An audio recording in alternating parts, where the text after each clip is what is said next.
میرے رسول کریم علیہ السلام نے مومن کی قبر کا حال بھی بتایا۔ سنن ترمذی میں صحیح ابن حبان میں حضرت ابو ہریرہ رضی اللہ تعالیٰ عنہ بیان کرتے ہیں کہ حضور صلی اللہ علیہ وسلم نے فرمایا جب میت کو قبر میں رکھا جاتا ہے تو اس کے پاس سیاہ رنگ والے اور نیلی آنکھوں والے دو فرشتے آتے ہیں اور اس کو اٹھا کے بٹھاتے ہیں۔ باقی حدیثوں میں 3 ہی سوال ہیں، لیکن اس حدیث میں حضور نے فرمایا انہوں نے بس میرے بارے میں ہی پوچھنا ہے، اٹھا کے بس میرے بارے میں صرف یہ پوچھنا ہے بتا مدینے والے محبوب کے بارے میں دنیا میں کیا کہا کرتا تو اعلیٰ حضرت بریلوی تو کہتے ہیں میں نے تو کہہ دینا ہے سرور کہوں کہ مالک و مولا کہوں تجھے، باغ خلیل کا گلے زیبا کہوں تجھے، تیرے تو وصف عیب تناہی سے ہیں بری، حیران ہوں میرے شاہ میں کیا کیا کہوں تجھے، لیکن رضا نے ختم سخن اس پہ کر دیا، خالق کا بندہ خلق کا آقا کہوں تجھے۔ اور پیر میر علی شاہ صاحب کہتے ہیں میں نے وہاں یہ کہنا ہے کہ مکھ چند بدر شاہ شانی ہے تے متھ چمک دی لاٹ نورانی ہے، کالی زلف تے اکھ مستانی ہے، مخمور اکھی ہیں مد بھریاں، سبحان اللہ ما اجمل کا ما اکمل کا ما احسن کا، تے کتھے مہر علی کتھے تیری ثنا، مشتاق اکھیں کتھے جاڑی۔ تو نبی پاک علیہ السلام فرماتے ہیں میرے بارے میں پوچھیں گے، میرے بارے میں۔ ویسے بھی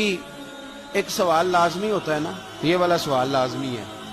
من ربو کا پوچھ کے نا تو جنت جہنم کا فیصلہ نہیں، ماں دینوں کا پوچھ کے جنت جہنم کا فیصلہ۔ ہاں بات اگر ختم ہونی ہے تو مدینے والے کے سوال پہ ختم ہونی ہے، اس لیے کھل کے نعتیں پڑھا کرو اور راج کے درود پڑھا کرو، یہ بات یاد رکھیں، یہ فیصلہ حضور کی ذات پہ ختم ہونا ہے۔ وہ شکایتیں کرتے ہیں نا لوگ آ کے، تو ایک بچی کو ہمارے ہاں داخل کرانے کے لیے ایک صاحب لے کے آئے تو کہنے لگے بڑا عرصہ اسے فلانے مدرسے میں داخل کرایا، سوائے نعتوں کے کچھ بھی نہیں سیکھا اس نے۔ تو میں انہوں نے آکھیا چاچا جی جڑی اصل کام سی وہ تو سیکھ گئی ہے نا تہاڈی بچی، قرآن و سنت بھی حضور کی نعت ہی ہے، لیکن آپ کو پتہ ہے کہ بات ختم مدینے والے کی نعت پہ ہی ہوتی ہے، حضور کا پیار اصل ہے۔ تو حضور فرماتے ہیں میرے بارے میں پوچھا جائے گا، وہ کہے گا کہ ان کے بارے میں کیا پوچھتے ہو، اشہد ان لا الہ الا اللہ واشہد ان محمدن عبدہ ورسولہ۔ تو فرماتے ہیں پھر اسے نا ایک طرف کھڑکی کھولی جائے گی تو جہنم کا دروازہ دکھایا جائے گا اور اسے کہا جائے گا اگر تو سوالوں کے صحیح جواب نہ دیتا تو دوزخ میں جاتا، لیکن اب تو نے صحیح جواب دیے ہیں۔ تو حضور فرماتے ہیں اس کی قبر 70 گز چوڑی اور 70 گز لمبی کر دی جائے گی۔ مسجد میں اے سی والے حال میں جگہ مل جائے تو بندہ بڑا سکھی رہتا ہے، اور صبح جائے بینک اور پہلی لائن میں موقع مل جائے تو بندہ بڑا سوکھی رہتا ہے کہ میرا جاتے ہی کام ہو گیا۔ او خدا کے بندے، قبر بندے کی قبر، مکان اچھی سوسائٹی میں اچھا خستہ اور سستا مل جائے تو بندہ کہتا ہے کہ سودا بڑا بارے لب گیا، بھائی بڑا کمال ہو گیا، مزہ نہیں آ گیا۔ قبر 70 گز لمبی اور 70 گز چوڑی، اور یہ ترمذی شریف پڑھ رہا ہوں، بڑی مزیدار حدیث۔ نبی پاک صلی اللہ علیہ وسلم فرمانے لگے پھر اس کی قبر کو نور سے بھر دیا جائے گا۔ حضور کو پہچان گیا نا، قبر نور سے بھر دی گئی اور جب 70 گز لمبی کر دی گئی تو بڑے پیارے لفظ ہیں حدیث کے۔ حضور فرماتے ہیں وہ بندہ پھر فرشتوں سے ایک بات کہے گا، عربی میں بھی ہے اردو میں بھی ہے، وہ میرا دل کرتا ہے پنجابی میں بتاؤں۔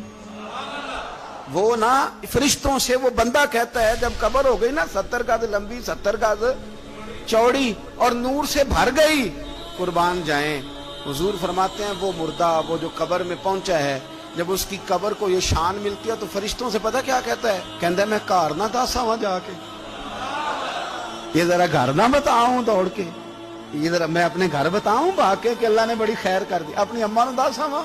میں بچوں کو بتا کے آؤں کہ موج بن گئی ہے، میں بتاؤں اپنی بیوی کو، بتاؤں اپنے بہن بھائیوں کو، میں گھر نہ دسا وہاں۔ قربان جائیں میرے رسول کریم فرماتے ہیں فرشتے اس سے کہتے ہیں نہیں تو کسی کو نہ بتا، نم کا نومت العروس،